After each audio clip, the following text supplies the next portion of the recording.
Greetings. My name is Lauren McKinney, and I am the Effective Teaching Practices and School Improvement Consultant here at Region 10. We will be reviewing one of the critical success factors identified by research.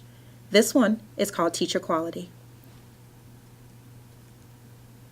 The Texas Center for District and School Support has come up with this graphic to illustrate how important it is for the critical success factors as well as the support systems in the district to be involved in the overall education of the students that we serve. You'll notice that one of the critical success factors listed here, teacher quality, is also next to academic performance, use of quality, leadership effectiveness, increased learning time, family and community engagement, as well as school climate.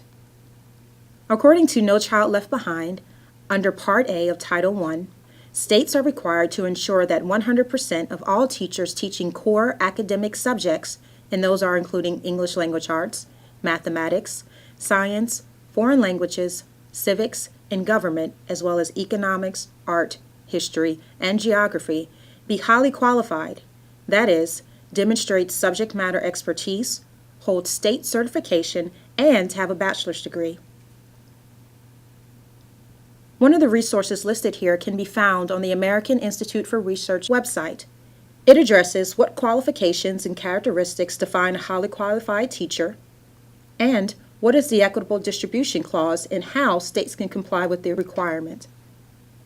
According to that resource, the federal highly qualified teacher provisions apply to public school K-12 teachers of core academic subjects.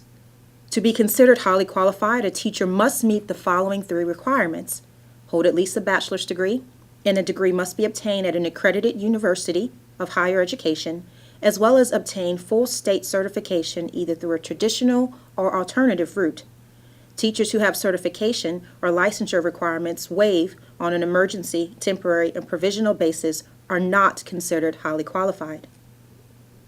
Teacher quality involves demonstrating subject matter competency in each of the academic subjects that he or she teaches.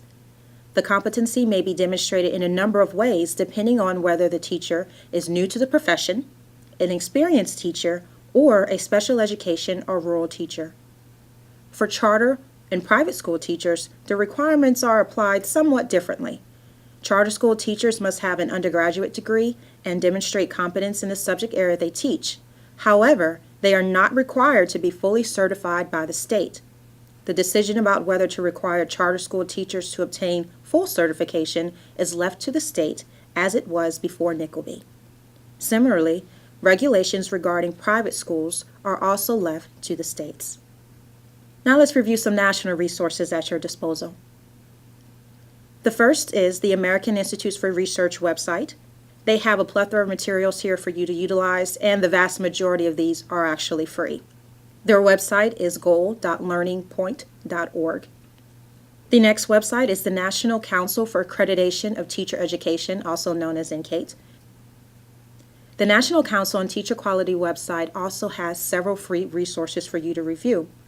They include research that is currently being implemented in the field so that you may gather new ideas and suggestions to implement in your own classroom. The last national resource that we'll be reviewing is the U.S. Department of Education. They have professional development resources that are here for your continuing education. Next, let's look at some state resources available. The Texas Education Agency's website has several items specific to teachers for your perusal.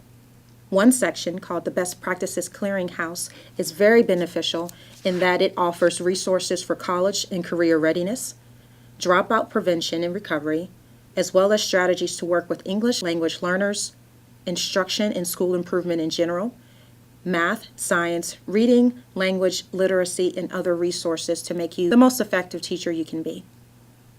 Our local resources will be the last section we cover. Of course, you can receive all of the assistance that you need here at Region 10. That can include your professional learning community, academic interventions, and effective teaching practices. Upon viewing our website, you can find our Effective Practices page, where we list all of the offerings that we have here at Region 10, as well as at the campus and cohort level.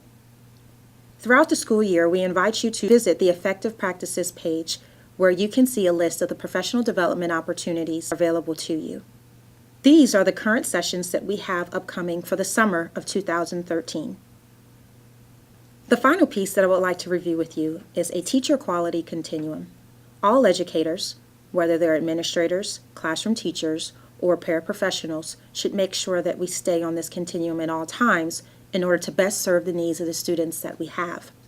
This continuum includes a needs assessment, being self-evaluative. Are there things I need to change? Are there things that worked really well that I can expand upon later and add extension activities to? If there's area for improvement, we need to make sure that we're creating an improvement plan. Once the plan is in place, we have to implement it and monitor it. And finally, we do need to analyze the data that we've collected from our formative as well as summative assessments. If you have any questions or need further information, please feel free to contact my program coordinator, Natasha Scott, or myself, Lauren McKinney, at lauren.mckinney@region10.org. I look forward to hearing from you soon. Thank you.